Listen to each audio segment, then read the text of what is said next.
Masih membahas kesimpulan polisi terkait tewasnya diplomat muda yang terlakban di Indekos yang disimpulkan polisi tidak ada tindak pidana. Tadi saya bertanya ke Pak Thomas sebagai kriminolog bahwa keluarga sampai sini belum percaya begitu ya bahwa Arya Daru ini melakukan bunuh diri dan meminta polisi melanjutkan penyelidikan supaya benar-benar tahu apakah ini benar-benar motif bunuh diri atau tidak. Dan saya menduga ini dugaan saya.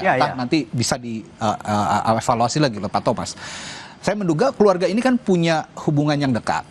Punya pengetahuan sehari-hari Arya ini bagaimana sifatnya. Apakah itu yang membuat keluarga bersikukuh bahwa ini tidak mungkin bunuh diri karena korban ini tidak memiliki masalah, tidak memiliki tekanan, ataukah ada kemungkinan lain? Keluarga justru sama sekali tidak mengetahui gerak-gerik Arya sebelum melakukan tindakan atau sebelum tewas ditemukan di Indekos. Ya, secara psikologi kan ada kepribadian introvert. Dia tidak akan menceritakan yang ada yang begitu ya? Ada ya. Itu mungkin juga disebut juga ya. Biasanya kan se-introvert-introvertnya manusia adalah orang terdekat seperti istri menceritakan sesuatu. Ini benar-benar tertutup, ada yang seperti itu. Tapi secara sosiologis ada yang dibilang itu disimulasi ya. Jadi kita berlaku pura-pura. Jadi kita nggak bisa menduga ya apakah orang baik ya itu bisa jahat ya, bisa bunuh diri ya atau macam-macam. Elvis Presley gimana baiknya, lalu penyanyi juga itu Whitney Houston, dan di kita ini yang kalau menurut kita nggak duga ya, Sambo itu polisi jenderal, ngapain dia nembak anak buahnya? Seharusnya melindungi masyarakat, seharusnya ya, malah melakukan tindakan pidana, membunuh gitu. Ya, jadi ini menurut saya polisi pun terbuka kan kalau ada informasi yang baru dari pihak keluarga juga. Tapi kan itu ada prosedurnya ya. Apalagi ada handphone yang hilang. Lalu Kompas Update dipersembahkan oleh Hydro Coco. Morinaga, nutrisi tepat untuk bangun potensi anak. Thank you, Mom.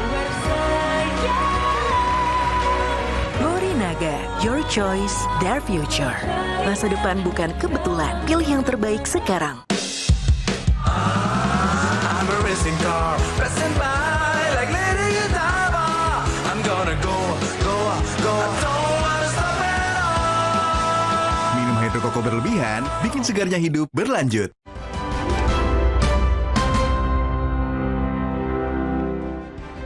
Terima kasih masih bersama kami di Sapa Indonesia Malam, lanjutkan perbincangan saya. Dan pertanyaan saya sebelumnya Pak Nasir, jadi sebenarnya PPATK yang memblokir uang nasabah ini sebenarnya solusi atau sensasi sih Pak? Atau memblokir rekening maksud saya? Ya, tentu solusi ya, dan bentuk perlindungan kepada nasabah, kepada masyarakat ya, tentu kepada saudara-saudara kita agar mereka terhindar dari tindak pidana kejahatannya. Karena fakta di lapangan itu banyak sekali ya, saudara-saudara kita itu pemilik sah rekening, tapi rekeningnya digunakan untuk kejahatan. Lalu ketika ada proses hukum, dia yang bolak-balik dipanggil oleh penyidik. Kan berapa banyak effort yang dia keluarkan, waktu, tenaga, uang gitu kan. Padahal rekeningnya yang digunakan untuk kejahatan, dia sendiri tidak mengetahui kalau rekeningnya itu digunakan untuk tindak pidana. Jadi hal-hal yang seperti yang ini yang kita lindungi. Belum lagi misalnya ya banyak dari suami istri gitu ya, ketika suaminya meninggal, keluarga nggak tahu tuh kalau suaminya punya rekening di sebuah bank. Nah, dengan penghentian sementara ini, lalu kemudian bank memberikan notifikasi bahwa ada rekening atas nama ini, itu keluarga tahu jadinya. Dan saldonya banyak juga, ada yang banyak begitu ya. Begitu juga dengan korporasi, pemilik perusahaan membuka rekening tapi pemegang saham yang lain nggak tahu. Dan ternyata di rekening itu jadi intinya adalah ini sebenarnya adalah untuk melindungi begitu? Iya, melindungi kepentingan nasabah, kepentingan masyarakat. Pak Rudi, ini dikatakan oleh Pak Nasir Konga katanya dari PPATK ini ya merupakan bentuk perlindungan, bentuk sayangnya untuk warga begitu. Masih ditangkap atau kemudian masih mungkin nggak pas nih?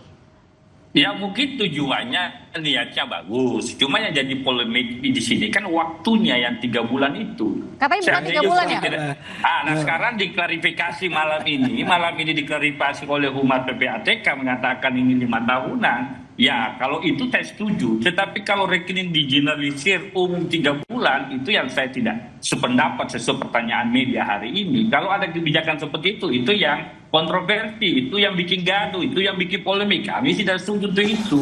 Itu yang saya katakan tadi. Karena gini Pak, pihak bank kan punya juga harusnya ini yang disampaikan oleh PPATK ke seluruh pihak bank, ya pengelola bank agar nasabah yang mau membuka rekening baru itu harus diverifikasi benar, divalidasi benar supaya rekeningnya tidak bisa disalahgunakan, tidak dipakai orang lain misalnya untuk sebuah kejahatan. Seperti yang disampaikan oleh Humas PPATK saja banyak disalahgunakan supaya rekening yang membuat rekening betul-betul rekening mereka dia yang punya, bukan misalkan rekening orang meninggal yang dipakai dan sebagainya. Praktek seperti itu kan mungkin saja bisa terjadi di perbankan. Ini yang harus berarti artinya lebih setuju ini kepada perbankan. Oke, berarti ini sebenarnya imbauan yang harusnya dilakukan bank ya, bukannya langsung main blokir aja oleh PPATK maksudnya gitu ya? Iya, harus kerjasama seperti itu, kolaborasi seperti itu PPATK karena PPATK ini kan intelijen negara khusus di sektor keuangan perbankan. Dialah yang mendeteksi transaksi-transaksi misalkan mencurigakan dan sebagainya. Makanya saya katakan tadi PPATK fokusnya hari ini adalah bagaimana misalkan fokus pada transaksi mencurigakan. Kalau ada transaksi mencurigakan itu yang dilapor kepada APH kita, penegak hukum kita untuk ditindaki misalkan. Kan seperti itu PPATK. Filosofi pembentukan PPATK kan seperti itu. Hadir untuk mencegah tindak pidana pencucian uang dan yang pendanaan terorisme kan seperti itu. Supaya kebijakan-kebijakan yang dianggap tidak populis, kalau itu terjadi, ini tidak terjadi bikin gaduh di masyarakat. Itu yang kita harapkan sebenarnya. Dan penjelasan Humas PPATK hari ini bahwa rekening dormant itu 5 tahun, saya kira kalau itu tahunan kita setuju-setuju saja. Nah, itu yang saya katakan tadi Mbak, niatnya mungkin baik, tapi caranya saja informasi yang beredar ini mungkin karena di sosial media tidak resmi, akhirnya jadi ribut. Mungkin sampai-sampai sekarang sore hari ini Pak Prabowo juga manggil nih Ketua PPATK. Ya Pak Nasir ya? Iya, iya. Ini dipanggil ya sama Pak Prabowo, jangan-jangan ngomongin soal ini nih. Nih Pak, saya baca ya di kompas.com nih baru saja nih terbit nih bahwa ya itu tadi Presiden Prabowo ini memanggil Ketua PPATK. Dan setahu saya Pak Presiden juga mendukung ya langkah-langkah yang dilakukan oleh PPATK karena ini juga sesuai dengan asta-cita Pak Presiden ya dalam hal melindungi masyarakat untuk tidak ya rekeningnya digunakan sebagai tindak pidana. Apa yang dilakukan oleh PPATK adalah mendukung asta-cita yang dibangun oleh Bapak Presiden seperti itu. Dan kita lihat beberapa statement Pak Presiden kan juga mendukung langkah-langkah yang dilakukan oleh PPATK. Dan tentunya semua kita ya untuk sama-sama lah berkolaborasi karena niatnya sangat-sangat mulia, sangat baik ya Pak Trubus untuk melindungi masyarakat kita, melindungi warga kita, melindungi nasabah agar terhindar dari kejahatan keuangan. Nah, begitu. Kalau gitu Pak Trubus, bagaimana caranya mengkomunikasikan juga pesannya ini karena kan memang sudah terlanjur gaduh di masyarakat ya mengenai pemblokiran yang dilakukan oleh PPATK ini. Iya, menurut saya ini harus ada dilakukan bukan sosialisasi Mbak, tapi edukasi ke masyarakat langsung, ada pendampingan. Pertama tentu dari pihak perbankan dulu, karena kan orang kan selama ini kan aktivitas dengan pihak bank. Nah, jadi bank itulah yang punya kewenangan untuk memberitahukan kepada pemilik rekening bahwa ada peraturan terkait dengan PPATK misalnya seperti itu. Jadi bukan artinya langsung PPATK langsung blokir. Jadi nggak langsung, ini kalau blokir kan berarti top down dipaksa. Nah, itu uangnya gimana? Uangnya gimana? Pemanfaatnya uangnya kemana? Kan publik kan menanyakan sudah diblokir itu uangnya kemana? Nah, itu kan publik juga perlu tahu, diinformasikan. Publik sekarang kan kepo gitu kan. Uangnya kemana tuh Pak Nasir? Itu harus dijelaskan. Itu publik harus dapat informasi yang utuh Pak gitu. 100% aman. Aman. Oke. Ya, terus seperti Pak anggota DPR bilang tadi itu, PPATK juga punya fungsi untuk memberikan rekomendasi. Nah, dari pemeriksaan yang kita lakukan itu ada 10 juta rekening yang penerima bansos.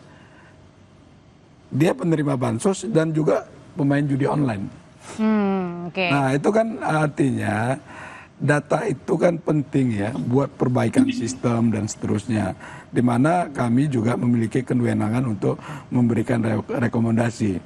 Nah, atas dasar dari hasil pemeriksaan, hasil analisis yang kita lakukan itu, banyak ternyata penerima bansos itu bukanlah orang yang berhak mendapatkannya.